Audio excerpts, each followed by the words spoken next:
죄를 짓더라도 아버지 앞에서 변호해 주시는 분이 계시는데 그분이 곧 의로우신 예수 그리스도십니다.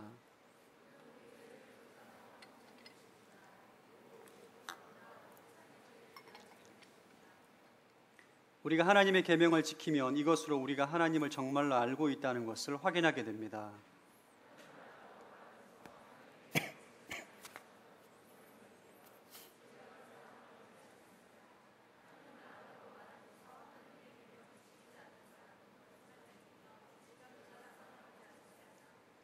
그러나 누구든지 하나님의 말씀을 지키면 하나님의 사랑이 참으로 그 사람 안에서 완전히 이루어집니다.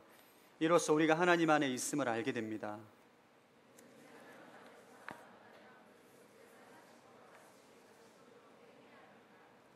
사랑하는 여러분, 내가 여러분에게 쓰는 것은 새 계명이 아니라 여러분이 처음부터 갖고 있던 옛 계명입니다. 이 옛 계명은 여러분이 처음부터 들었던 말씀입니다.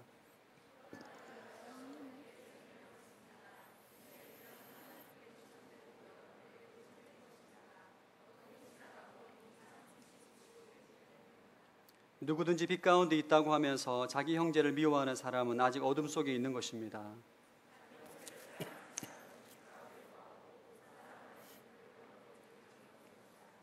함께 읽겠습니다. 그러나 자기 형제를 미워하는 사람은 어둠 가운데 있고 어둠 가운데 행하며 자기가 어디로 가는지 알지 못합니다. 어둠이 그의 눈을 가렸기 때문입니다. 아멘. 말씀 충만하십시오. 성령 충만하시기 바랍니다.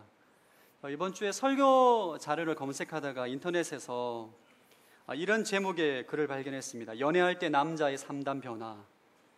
연애를 하면 남자에게 일어나는 3가지 변화가 있다는 것을 제가 보고 한번 클릭을 해봤습니다. 이런 내용이 있더라고요. 남자가 연애를 하면 3가지 변화가 일어나는 첫 번째, 후덕해진다.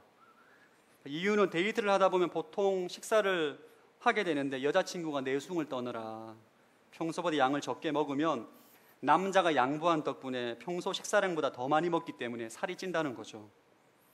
그리고 데이트 중간중간에 간식을 먹기 때문에 그 간식으로 인해서 몸이 후덕해진다는 것입니다. 또 자매가 생겼기 때문에 더 이상 외모에 덜 신경 쓰기 때문에 몸이 후덕해진다. 나름 일리가 있는 말 같습니다. 두 번째는 알뜰해진다. 평소에 친구들과 후배들에게 밥을 잘 사는 친구들도 연애를 하게 되면 짠돌이가 된다는 거죠. 자매를 만날 때 엄청난 재정을 지출해야 되기 때문에 평소에 돈을 아낀다라고 이렇게 말을 적어놨더라고요.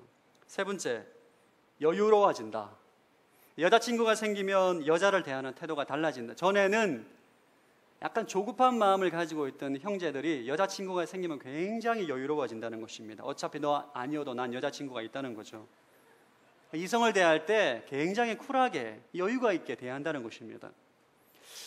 이 3가지 내용에 동의하시는 분들도 계시고 동의하지 못하는 분들도 아마 계실 것입니다. 근데 한 가지 확실한 사실은 누군가 사랑을 하면 반드시 그의 삶에 변화가 일어난다는 것입니다.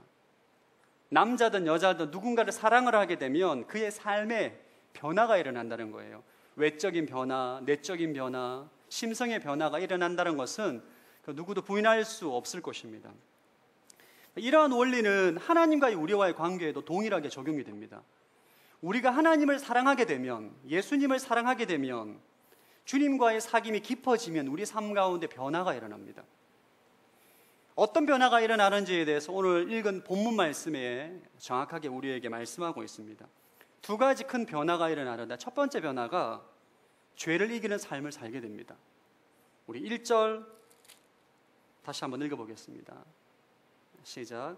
내 자녀들이여, 내가 이 편지를 여러분에게 쓰는 것은 여러분을 죄를 짓지 않도록 하려는 것입니다. 그러나 만일 누가 죄를 짓더라도 아버지 앞에서 변호해 주시는 분이 계시는데 그분이 곧 의로우신 예수 그리스도십니다. 지난주에 우리가 빛 가운데 거하는 삶이라는 주제로 말씀을 나누었습니다. 우리가 하나님과 교제하기 위해서는 빛 가운데 거하는 삶을 살아야 한다. 빛 가운데 거하는 삶을 살 때에 하나님과의 깊은 사귐을 가질 수 있다. 말씀을 나눴었죠. 우리가 빛 가운데 거하는 삶, 하나님과 사귀다 보면 하나님을 사랑하게 됩니다. 그러면 우리 가운데 찾아오는 삶의 변화가 죄를 이기는 삶을 살게 됩니다. 죄를 짓지 않는 삶을 살게 된다는 거예요. 오늘 1절에 보면 죄를 짓지 않는 삶을 살게 되는데 혹여나 죄를 짓더라도 우리를 변호하시는 예수 그리스도로 인해서 우리가 다시 한번 회복하고 치유될 수 있다는 것을 사도 요한은 우리에게 말하고 있습니다. 저는 24살 때 예수님을 믿고 제 삶 가운데 일대 혁신이 일어났습니다. 엄청난 변화가 일어났어요. 심지어는 직장을 그만두고 지금은 목회를 하고 있습니다. 지금도 제 고향 친구들은 제가 목사라는 사실을 인정하지 않습니다. 네가 목사면 나는 진짜 예수 그리스도다, 이런 표정으로 저를 봐요. 그리고 제 초등학교 때 친구가 온누리교회 신문에 사진으로 등장해서 제가 굉장히 두려웠습니다. 그 친구가 내 설교를 들으면 무슨 말을 할까? 그 정도로 저의 삶은 너무나 엄청난 혁신과 변화의 삶입니다. 예수님을 위해서. 그런데 그런 엄청난 큰 변화를 겪은 인생임에도 불구하고 제 안에 한 가지 큰 고민이 있었어요. 내가 십자가 복음도 알고 예수님도 알고 지금 심지어 목사가 되어서 성도들을 목양하고 있는데 내 안에 반복적인 죄의 습관 때문에 굉장한 고민을 했었습니다. 나는 왜 반복적인 죄의 습관을 이기지 못할까? 동일한 죄의 유혹에 찾아왔을 때 왜 그것을 이기지 못하고 처리하지 못하고 요한 1서에 나오는 말씀처럼 죄를 짓지 않는 삶을 살지를 못할까? 이게 저에게서 너무나 큰 고민이었습니다. 이런 반복적으로 죄의 습관에 있다는 것은 죄의 지배 아래 놓여 있다는 것입니다. 죄를 이기지 못한다는 것이죠. 또 다른 말, 죄의 종으로 여전히 살아가고 있다는 것이에요. 로마서의 말씀을 보면 너희는 죄의 종에서 해방되어서 의의 종이 되었다, 더 이상 죄의 지배를 받지 않는다 라고 과거 완료형으로 선포를 하는데 내 삶은 여전히 죄의 지배 아래 놓여있는 내 삶을 볼 때에 전 개인적으로 너무너무 고통스러웠고 제가 너무너무 힘들었어요. 로마서 6장 17절 18절 한번 읽어보겠습니다. 사도 바울의 고백이죠. 시작. 그러나 하나님께 감사드립니다. 여러분이 전에는 죄의 종이었으나 이제는 여러분이 전해받은 교훈의 본을 마음으로부터 순종해 죄에서 해방돼 의의 종이 됐다. 여러분, 사도 바울은 이렇게 고백합니다. 감사합니다 주님, 전엔 제가 죄의 종이었으나 이제는 예수 그리스도의 복음으로 죄에서 해방되어서 의의 종이 되었습니다 라고 고백을 하는데 나는 여전히 죄의 지배 아래 놓여있는 삶을 사는 제 자신을 볼 때마다 제가 너무너무 낙심이 됐어요. 나는 왜 이럴까? 사도 바울이 알고 있는 복음과 내가 알고 있는 복음은 다른 복음인가? 사도 바울이 섬기는 예수님과 내가 섬기는 예수님은 동일한 예수님인데 왜 내 삶에는 이러한 진리의 말씀이 능력이 나타나지 않는 것인가? 왜 나는 죄의 세력을 극복하지 못하는가? 왜 나는 죄를 이기지 못하는가? 요한 1서에도 너희가 하나님과 교제하고 사귀고 빛 가운데 거하면 죄를 짓지 않을 것이다 말을 하고 있는데 나는 왜 여전히 죄의 지배 아래 놓여 있을까? 이 질문을 상당히 오랫동안 했습니다. 오늘날 성도들 가운데 상당히 많은 성도들이 여전히 죄의 종으로 살아가고 있어요. 예수님을 나의 구주라 고백을 하고 신앙생활을 하고 열심히 봉사를 하고 그럼에도 불구하고 여전히 죄의 종으로 살아가고 있다는 거예요. 반복적인 죄의 습관을 이기지 못한다는 거예요. 얼마 전에 뉴스에서 어떤 대형교회 목사님께서 서울역 지하철에서 파렴치한 행동으로 경찰에 붙잡혔다는 뉴스가 나왔습니다. 여러분, 이상하지 않나요? 목사입니다. 예수를 모르는 사람이 아니에요. 빛 가운데 거하는 삶이 어떤 삶인지를 성도들에게 가르치는 위치에 있는 사람입니다. 근데 그가 여전히 죄의 지배 아래 놓여서 죄의 종으로 살아가고 있는 현장 가운데 사람들에게 드러난 거예요. 예수를 믿음에도 불구하고 여전히 우리가 죄를 이기지 못하는 삶을 사는 이유는 예수님을 지식적으로만 알고 있기 때문입니다. 예수님과 인격적인 관계가 없이 그냥 죄만 회개할 뿐이기 때문이에요. 내 안에 계신 예수님을 바라보고 주님과 인격적인 관계 가운데 그분에게 죄를 자백하고 회개하는 것이 아니라 죄를 바라보고 회개하기 때문입니다. 최근에 제가 저희 대학 청년부 XE라는 관계 전도 훈련이 있습니다. 지난주 금요일부터 XE 훈련자들, 리더들을 만나서 성경 공부를 하는데 한참 성경 공부를 하는데 어떤 자매님이 이렇게 얘기를 하더라고요. 목사님, 자신의 내면에 탐욕이 너무 많다는 거예요. 모태신앙입니다. 내면에 탐욕과 탐심이 너무 많아서 이 탐욕으로 인해서 죄를 안 지으려고 해도 계속적으로 죄를 짓는다는 거예요. 진짜 심각하게 저에게 묻더라고요. 내가 여전히 죄의 종으로 살아가고 있는데 나는 왜 복음을 알고 있음에도 불구하고 죄를 이기지 못하는가? 이 질문을 하더라고요. 그 자매의 고백은 그 자매만의 고백이 아닙니다. 오늘날 많은 그리스도인들이 예수님을 알고 복음을 알고 예수님을 믿는다고 말하고 예수님을 사랑한다 말하지만 여전히 성적인 죄, 물질적인 죄, 판단하고 정죄하고 교만한 죄를 반복적으로 짓고 죄의 지배 아래에 죄의 종으로 살아가고 있는 삶을 살아가고 있어요. 오늘 사도 요한 우리에게 명확하게 말합니다. 너희가 하나님을 사랑하면, 하나님과의 사귐이 있으면, 예수님과 교제를 하면 죄를 이길 것이다. 죄를 이기는 삶을 살게 될 것이다. 오늘 우리에게 말씀하고 있습니다. 죄를 어떻게 이길 수 있는가? 죄를 이기는 힘은 예수님과 인격적인 교제를 통해서 우리에게 주어지는 것입니다. 할렐루야. 그럼 예수님과 인격적인 교제를 하면은 빛 가운데 거하는 삶을 살면 자동적으로 회개하는 삶을 살게 됩니다. 왜냐하면 진리의 빛이 내 인생을 비추고 내 삶을 비추고 내 마음을 비추고 나의 행실을 비출 때마다 나의 죄가 드러나게 됩니다. 그때 우리는 죄를 자백함으로 예수님에게 주님, 제가 죄를 지었습니다. 용서해 주십시오라는 회개를 하게 됩니다. 이 삶을 계속 살아가다 보면 우리에게 죄를 이기는 힘을 갖게 돼요. 이렇게 말하면 잘 이해를 못합니다. 한 가지 제가 예를 들어서 설명을 해드리겠습니다, 여러분. 제가 아내와 결혼할 때 제가 지난주에 말씀을 나눴습니다. 결혼할 때 불평등 조약을 맺었습니다. 한일합방 조약과 버금가는 불평등 조약을 맺었는데 저는 어떤 일이 있어도 아내에게 화를 내어서는 안 됩니다. 그게 저희 서약이에요. 맹세. 결혼의 조건. 결혼 7년 생활 가운데 한 번도 화를 내지 않는다는 건 불가능한 겁니다. 제가 여러 번 화를 냈어요. 여러 번 화를 내고 난 다음에 아내가 크게 상처를 받았습니다. 결혼하기 위해서 쫓아다닐 때는 그렇게 온유하던 형제가 결혼하고 난 다음에 신혼여행 돌아오고 난 다음에 얼굴이 싹 바뀌어가지고 막 고래고래 소리를 지르고, 제가 첫 애를 놓고 난 다음에 엄청 화를 냈거든요.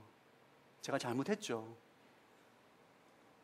근데 문제는 화를 낼 때는 좋은데 속이 후련한데 화를 내고 난 다음에 뒷수습이 굉장히 어렵습니다, 여러분. 아내가 받은 상처가 크기 때문에 찾아가서 미안하다, 용서를 구해야 되고 사랑한다 말해야 되고 그 상처난 마음을 어루만져 주면서 회복하는데 너무너무 힘들어요. 여러분 아마 이런 경험 다 있을 겁니다. 문제는 이게 한 번에 끝나는 게 아니라는 거예요. 또 화를 내고 또 찾아가서 또 회개를 하고 미안하다, 용서를 해달라, 다신 그러지 않겠다, 한 번 더 화를 내면 내가 성을 갈겠다, 이런 말을 막 하는 거죠. 얼마나 비참한지 모릅니다. 이게 얼마나 불평등 조약이에요. 제가 이런 반복을 한 10번 한 것 같아요. 10번, 7년 동안. 요즘은 여러분 화가 나잖아요. 화가 나도 화가를 내고 난 다음에 그 뒷수습, 그게 너무너무 지긋지긋해요. 내가 화를 내고 난 다음에 또 아내한테 미안하다, 다신 그러지 않겠다, 내가 죄인이다, 내가 그럼 인간도 아니다, 꽃도 사바쳐야 되고 음식도 해야 되고 집안일도 해야 되고 막 이러면서 온갖 너무너무 그게 하기 싫은 거죠, 여러분. 진짜 하기 싫어요. 제가 화가 나면 이제 화를 안 냅니다. 차라리 그게 나아. 한 달이 걸리기도 하고 2달이 걸리는 그 수습 과정과 회복 과정이 너무너무 힘들어요. 이런 회개를 통해서 죄를 이기는 힘은 이와 똑같습니다. 여러분 안에 계신 예수 그리스도와 교제를 하는데 여러분이 죄를 짓게 됩니다. 그러면 주님을 볼 면목이 없어요. 그럼에도 불구하고 너희가 죄를 자백하면 용서해 줄 거란 약속을 하셨기 때문에 예수님에게 찾아가 주님 죄송합니다, 제가 죄를 지었습니다, 용서받았다는 것을 믿음으로 믿죠. 첫 번째 죄를 짓고 또 똑같은 죄를 두 번째 죄를 지어요. 또 주님께 찾아가서 죄를 자백하고 회개합니다. 또 용서해 주심을 또 믿음으로 반응하죠. 처음에 한 번, 두 번, 세 번, 네 번을 하는데 계속 죄를 짓다 보면 나중에는 주님께 나아가기가 민망합니다. 많은 그리스도인들이 죄를 반복해서 지을 때에 주님 앞에 나아가는 것조차도 미안해합니다. 죄송한 거죠. 볼 면목이 없는 거죠. 난 쓰레기다, 사람도 아니다, 이런 마음 때문에 주님께 나아가지를 못하는데, 주님께서 우리에게 약속을 주셨어요. 너가 죄를 70번에 7번을 지어도 찾아와라, 내가 용서해 주겠다 약속을 하셨어요. 마태복음 18장 21절 22절 한번 읽어보겠습니다. 시작. 그때 베드로가 예수께 와서 물었습니다. 주여, 제 형제가 제게 죄를 지으면 몇 번이나 용서해야 합니까? 7번까지 해야 합니까? 예수께서 대답하셨습니다. 내가 너에게 말한다. 7번만이 아니라 70번씩 7번이라도 용서해야 한다. 베드로가 죄를 지었을 때 몇 번까지 용서해야 됩니까? 물어보았을 때 예수님은 70번에 7번, 490번이라도 용서하라는 거예요. 여러분이 예수님과 인격적인 관계가 깊어지게 되면 죄를 짓고 나면 예수님께 회개를 합니다. 또 주님께서 죄를 자백함으로 용서했다라는 응답을 받게 돼요. 감사함으로 나아가죠. 이걸 반복을 하는 거예요. 그러면 나중에 죄를 짓는 달콤함보다 주님 앞에 회개하는 것 자체가 지긋지긋해집니다, 여러분. 할렐루야. 왜냐하면 그분을 사랑하기 때문이에요. 죄를 짓고 난 다음에 기도가 막히고 주님 앞에 죄송하고 나의 어떤 연약함으로 인해서 하나님 마음을 아프게 한 것이 죄송스럽고 이런 것들이 너무너무 미안한 마음이 드는 거예요. 예수님에게. 주님을 너무 사랑하기 때문에. 이제는 죄의 유혹이 딱 찾아오면, 여러분, 제가 아내가 화를 날 것 같으면 그 뒤 이후의 수습이 지긋지긋하기 때문에 화를 안 내는 것처럼, 주님한테 미안하기 때문에, 더 이상 주님 앞에 회개하는 것이 죄송하기 때문에 죄의 유혹이 나에게 더 이상 유혹이 되지 않습니다. 죄가 지긋지긋해집니다. 그럼 끝난 거예요. 죄가 지긋지긋해지면 죄를 이기게 됩니다. 그러니까 여러분들이 계속 회개를 했음에도 불구하고 반복적인 죄의 습관에 빠져 있는 것은 예수님과 인격적인 관계 가운데 회개를 하는 것이 아니라 그냥 회개만 하는 거예요. 회개만. 그냥 죄에 대한 회개만 하는 거죠. 예수 그리스도와의 인격적인 교제, 관계가 결여되어 있는 회개만 하기 때문에 회개가 여러분 삶 가운데 능력으로 나타나지 않는 것입니다. 여러분, 제가 제 아내를 너무너무 사랑하기 때문에 다시 죄를 짓고 상처를 주고 또 그녀에게 동일한 죄에 대한 사과라는 것이 지긋지긋하기 때문에 화를 내지 않는 것처럼, 이전에 나를 끊임없이 넘어뜨리게 했던 죄의 유혹이 이젠 더 이상 예수님 마음을 아프게 하고 그분에게 상한 마음을 드리고 관계의 단절이 되는 것이 싫기 때문에, 지긋지긋하기 때문에 더 이상 그 죄가 나에게 유혹이 되지 않는 거예요. 할렐루야. 따라합시다. 예수님을 사랑하면 죄를 이긴다. 죄는 내가 이 죄를 짓지 말아야지, 죄를 짓지 말아야지, 죄를 짓지 말아야지, 그렇게 해서는 죄를 못 이깁니다. 여러분, 여러분, 죄를 짓지 않겠다고 결단을 한 10,000번 해보십시오. 11,000번째 죄를 짓습니다. 죄를 못 이겨요. 죄를 이기신, 죄를 파하신 예수 그리스도와의 관계에 기초한 회개를 통해서 우리는 죄를 이길 수 있는 힘을 갖게 됩니다. 여러분 안에 그 예수님이 계신 거예요. 할렐루야. 믿으십니까? 여러분 안에 죄와 사망의 권세를 이기신 예수 그리스도가 계세요. 그분과 끊임없이 교제하고 관계하고 사귀면서 그분을 사랑하고 그분을 알아가면서 내 안에 죄를 이기는 힘이 생기는 것입니다.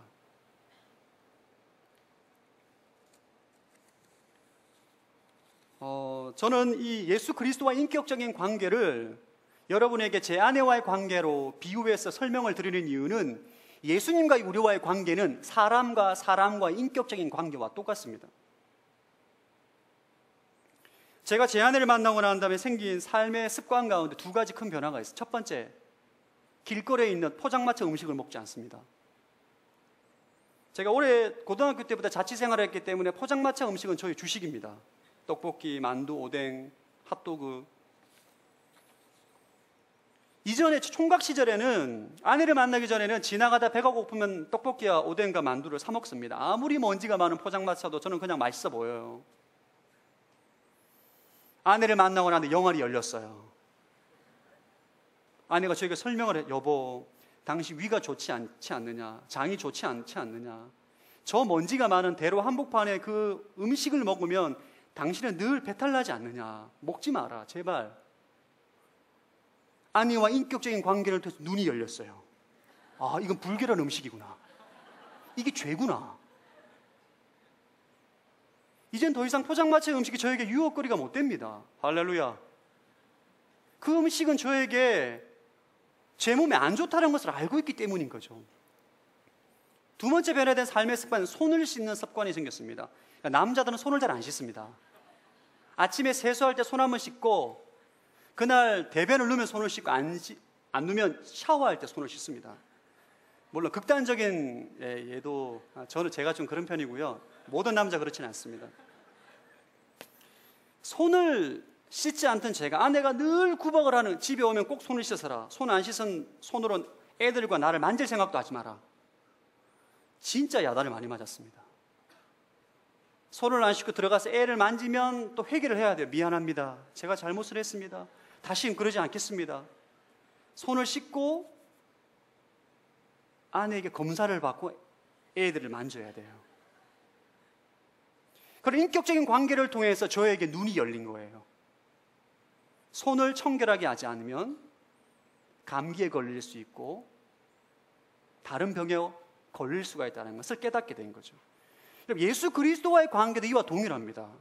내 안에 계신 예수 그리스도와 끊임없이 그분과 대화하고 묻고 그분의 음성을 듣고 그분과 관계하면서 죄가 죄임을 깨닫게 되고, 회개를 통해서 그분과의 관계를 통해서 죄가 무엇인지 분별하게 되고, 이전에 나에게 죄가 유혹으로 찾아왔다면 이제는 그 죄가 내가 멀리해야 될 대상으로 분별이 되는 것입니다. 이렇게 해서 여러분, 우리가 죄를 이길 수 있는 힘을 갖게 되는 거예요. 할렐루야. 자, 여러분들 가운데 날마다 그리스도와 교제함으로 죄를 이기는 힘을 갖게 되기를 축복합니다.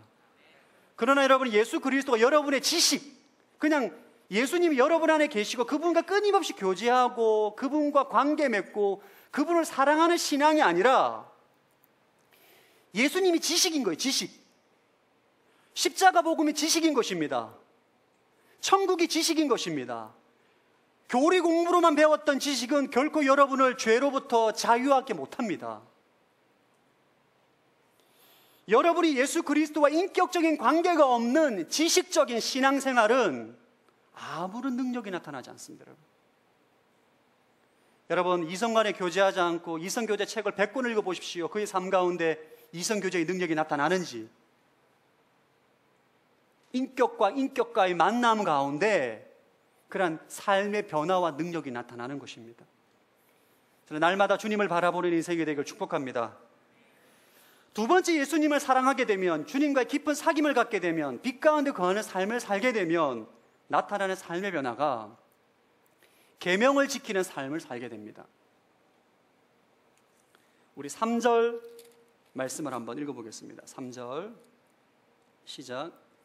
우리가 하나님의 계명을 지키면 이것으로 우리가 하나님을 정말로 알고 있다는 것을 확인하게 됩니다. 우리가 하나님의 계명을 지킬 때에 저 사람은 하나님을 정말 사랑하는구나 라고 우리가 확인할 수가 있어요. 그가 하나님을 정말 사랑하느냐, 주님과의 교제가 있느냐는 그가 계명을 지키느냐 지키지 않느냐로 우리는 확인할 수가 있습니다. 하나님을 믿느냐가 그의 행함으로, 행동으로 드러날 때에 그 믿음이 진짜라는 것을 우리가 알게 되는 거죠. 자, 4절 한번 읽어보겠습니다. 시작.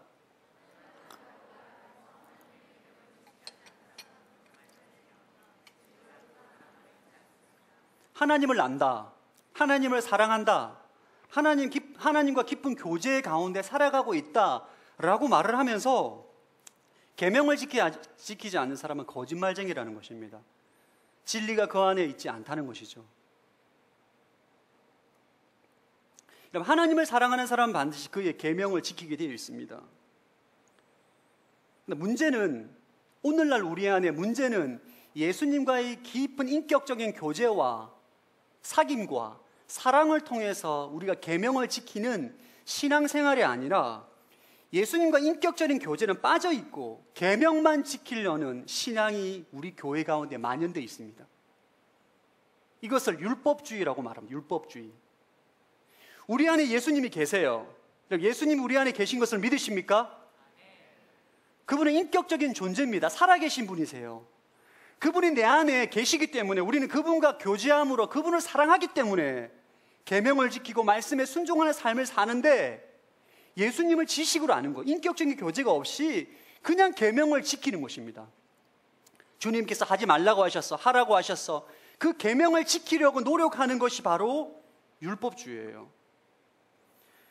한국교회가 홍역을 앓고 있는 가장 큰 원인은 바로 율법주의입니다. 예수님과 인격적인 교제가 없이 계명을 지켜야 된다.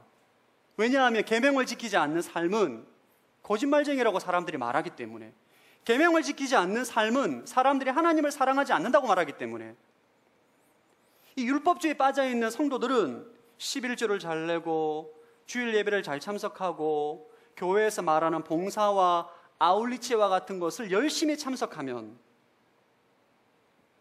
하나님을 사랑하는 것이라고 생각합니다. 여러분, 그렇지 않습니다.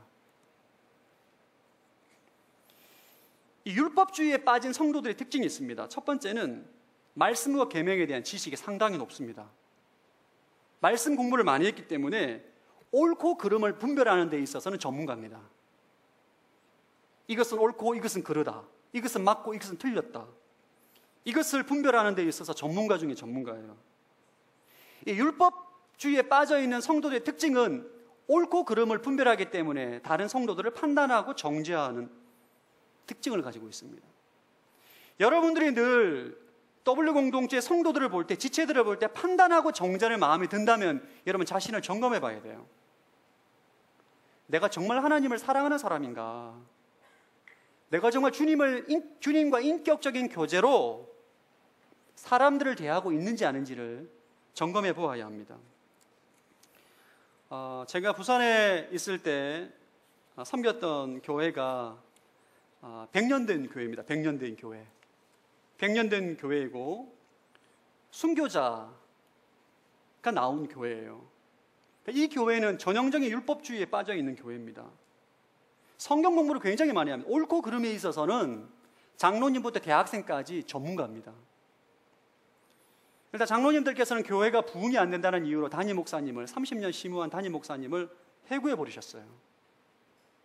이 문제 때문에 교회가 발칵 뒤집어졌습니다. 그래서 옳고 그름에 있어서 아주 자신 있는 대학생이 장로님이 틀렸다, 모든 교인들이 보는 앞에서 멱살을 잡고 싸우기까지 했어요.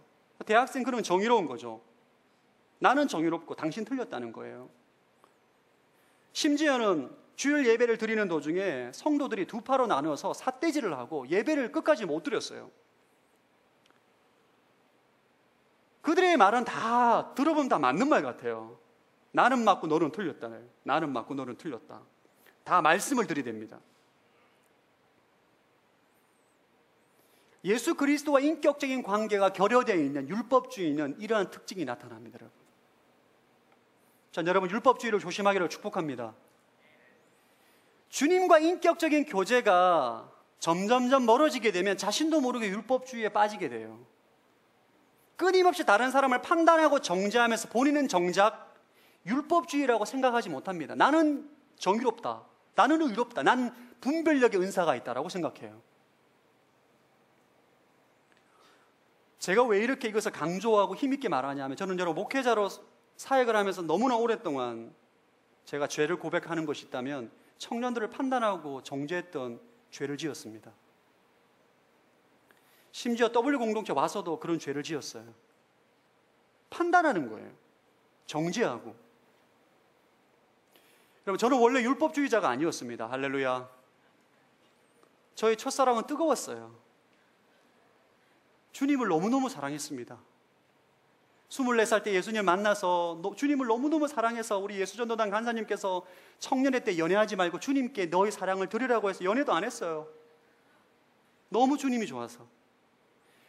그리고 인격적인 관계를 맺다가 어느 순간부터 분주함으로 인해서 예수님과의 관계가 점점점 멀어지고 친밀감이 사라지고 바쁜 일정과 사역 때문에 바쁜 사역에 쫓기다 보니까 나도 모르게 점점점 율법주의로 빠져들게 됐습니다. 율법주의자로.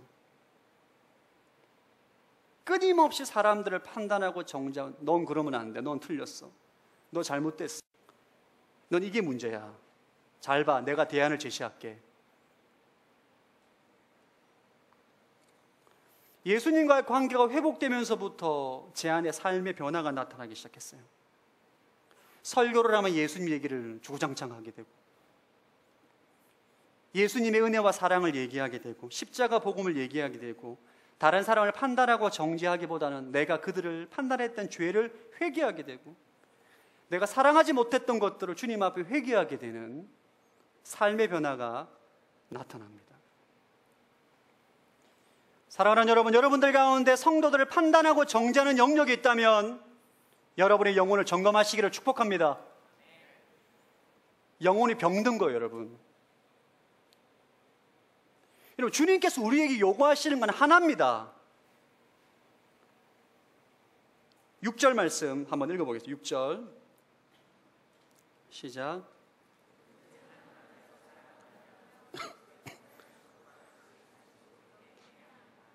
누구든지 하나님 안에서 살아간다면, 하나님과 교제한다면, 예수님과 교제한다면, 예수님을 사랑한다면 예수님처럼 살아라는 거예요. 그럼 예수님께서 우리에게 말씀하신 계명의 핵심은 사랑입니다. 너희는 내 목숨을 다하고 하나님을 사랑하고 이웃을 내 자신처럼 사랑하라. 계명의 핵심은 사랑이에요. 사랑하라는 것입니다. 우리가 예수님을 사랑하게 되면 나타나는 삶의 변화는 형제를 사랑하게 됩니다. 율법주의, 예수님과 인격적인 교제가 빠져 있는데 계명을 지키고자 열심히 노력하다 보면 다른 사람을 판단하고 정죄하는 율법주의로 빠지게 됩니다. 그러나 내 안에 계신 예수님을 사모하고 바라보고 그분과의 관계 가운데 친밀한 가운데 거하게 되면 우리 형제를 사랑하게 돼요. 사랑으로 허다한 허물을 덮게 됩니다. 이 계명 중의 핵심이 사랑이라는 것을 오늘 8절 9절에 이렇게 말씀하고 있습니다. 시작. 이 세 계명은 하나님께도 참되고 여러분에게도 참된 것입니다. 어둠이 지나가고 이미 참빛을 비치고 있기 때문입니다. 누구든지 빛 가운데 있다고 하면서 자기 형제를 미워하는 사람은 아직 어둠 속에 있는 것입니다. 하나님께서 주신 계명, 서로 사랑하라. 새로운 계명이 아니다. 과거에 10계명에서부터 지금까지 우리에게 주신 계명은 여러분, 다른 사람을 판단하고 정죄하라는 것이 아닙니다. 사랑하라는 거예요. 하나님을 사랑하게 되면 죄를 이기는 삶과 함께 사람을 사랑하는 삶을 살게 됩니다. 그러니까 여러분들이 형제를 사랑하지 않는 것은 하나님을 사랑하지 않는 것이에요. 자, 11절 한번 읽어보겠습니다. 시작. 그러나 자기 형제를 미워하는 사람은 어둠 가운데 있고 어둠 가운데 행하며 자기가 어디로 가는지 알지 못합니다. 어둠이 그의 눈을 가렸기 때문입니다. 많은 하나님의 사람들이 형제를 미워하면서 본인이 어둠 가운데 거한다라고 생각하지 못해요. 오늘날 교회에서 일어나고 있는 수많은 분열과 다툼은 그들은 말합니다. 나는 맞다. 그가 틀렸다는 거예요. 그가 잘못했다는 거예요. 그런데 그들은 11절에 말합니다. 어둠이 그의 눈을 가렸다. 자기 자신을 보지 못합니다. 형제를 사랑하지 않고 형제를 미워하는 것이 빛 가운데 거하는 것이 아니라 어둠 가운데 거한다는 사실을 깨닫지를 못해요. 왜? 마귀가 그의 영안을 가렸기 때문입니다. 마귀는 우리의 눈을 가리기 위해서 수단과 방법을 가리지 않습니다, 여러분. 자, 고린도후서 4장 4절 한번 읽어보겠습니다. 시작.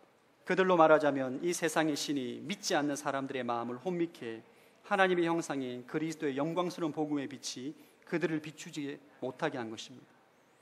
그러니까 마귀는 사람들의 마음을 혼미케 해서 눈을 가립니다. 요한일서에서 명확하게 말합니다. 형제를 미워하는 사람, 형제를 사랑하지 않는 사람은 하나님을 사랑하는 것이 아니다. 빛 가운데 거하는 것이 아니다. 어둠 가운데 거하는 것이다. 진리가 그 안에 있지 않다. 라고 말씀을 선포해도 나는 형제를 미워함에도 불구하고 나는 지금 하나님을 사랑하고 있다라고 착각을 하고 있어요. 눈이 완전히 가려진 거죠. 여러분, 아무리 햇볕이 강한 벌건 대낮이라도 내 눈을 감으면 어둠밖에 보이지 않습니다. 아무것도 안 보여요. 마귀는 우리의 눈만 가리면 돼요. 눈만. 예수님을 바라보는 눈만 가리면 끊임없이 형제를 판단하고 정죄하고 미워하는 죄를 범함에도 불구하고 본인은 하나님을 사랑한다라고 생각합니다. 저를 한번 따라, 예수님을 사랑하면 형제를 사랑한다. 이것이 진리입니다. 여러분이 지금 죄를 이기는 삶을 살지 못하고 형제를 사랑하지 못한다면 주님을 사랑하지 않는 거예요. 또 다른 말로 요한일서의 표현에 의하면 하나님을 모르는 것입니다. 그냥 지식만 있을 뿐인 거예요. 예수님에 대한 지식, 하나님에 대한 지식, 십자가 복음에 대한 지식만 가지고 있고 내가 하나님을 안다라고 믿고 있는 것입니다. 왜 이렇게 사랑이 중요한가? 여러분, 예수님 우리에게 말합니다. 너희가 정말 하나님을 사랑한다면, 하나님을 믿는다면 너의 삶으로 너의 믿음을 증거하라는 거예요. 야고보서 2장 17절 한번 읽어보겠습니다. 시작.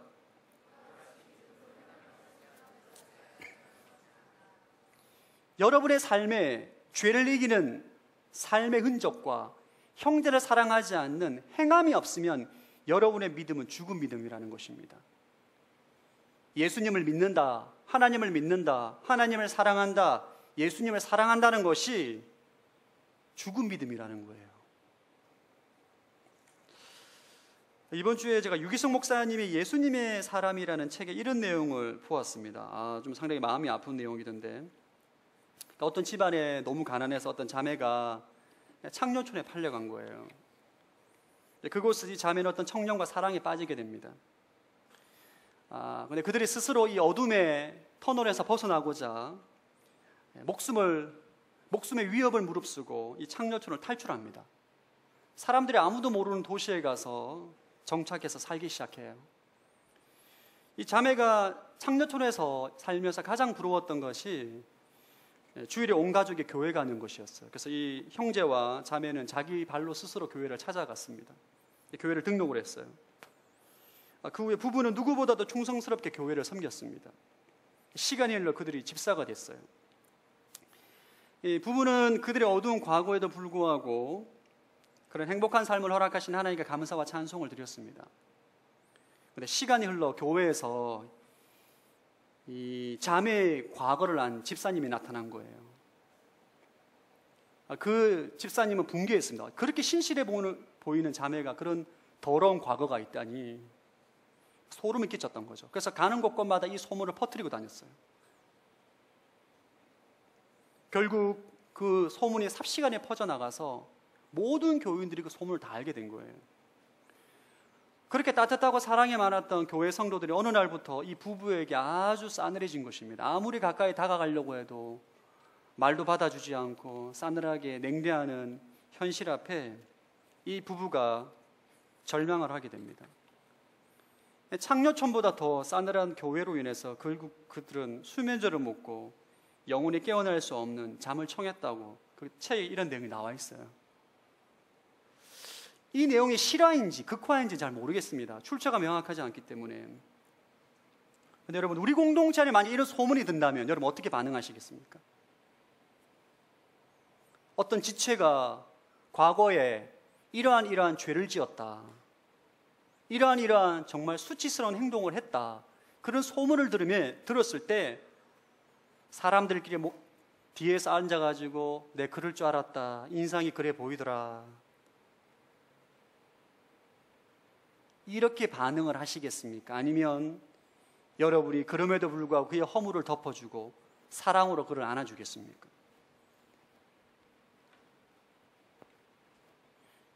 우리 자신을 점검해 봐야 돼요. 나는 과연 형제를 사랑하고 있는가?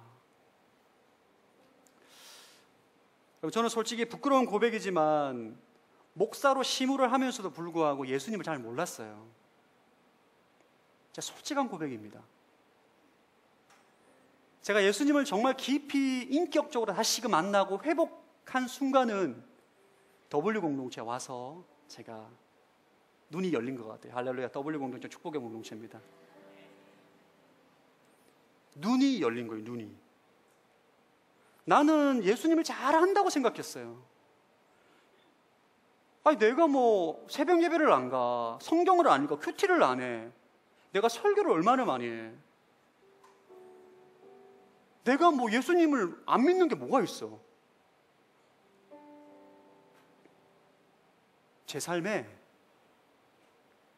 반복적으로 죄를 짓는 습관이 있고 언제나 형제를 판단하고 정죄하는 나의 내면의 죄를 본 순간 제가 예수님과 교제하지 않고 그분을 사랑하지 않는다는 사실을 깨닫게 됐어요. 여러분, 저는 여러분들이 오늘 이 말씀을 통하여서 여러분의 신앙을 처음부터 점검해 보기를 축복합니다. 여러분 안에 예수 그리스도가 계시다고요. 그분은 인격적인 존재입니다. 여러분이 물으면 응답을 하십니다. 여러분이 말씀하시면 들으십니다. 그분과 인격적인 관계에 기초한 신앙생활을 살아가고 있지 않는지는 두 가지만 점검해 보면 돼요. 내가 여전히 죄의 종 가운데 살아가고 있는지, 죄를 이기고 있는지, 아니면 그럼에도 불구하고 형제를 사랑하는지 판단하고 정죄하는지 여러분 자신을 점검해 보시기 바랍니다. 그럼 지금도 늦지 않았어요. 여러분 가운데 그러한 하나님을 사랑하지 않는 흔적이 나올 때 오늘부터 다시 한번 기도하십시오. 주님, 내 안에 계신 예수님을 알기를 원합니다. 저의 영안을 열어주십시오. 주님을 바라보게 하시고 그분과 인격적인 만남 가운데 다시 한번 나를 회복시켜 주시옵소서. 기도하십시오.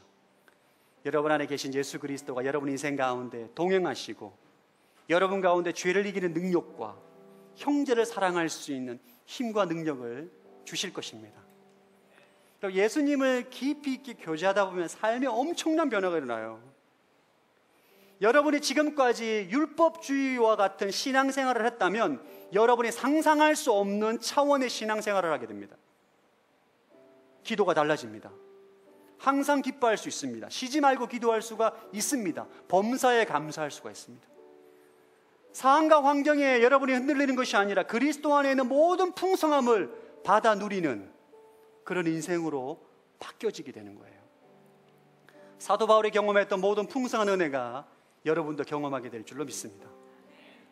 오늘 이 말씀을 통해서 더욱더 주님을 바라보시고 예수님을 사랑하는 저와 여러분이 되기를 주의 이름으로 축복합니다. 함께 일어나서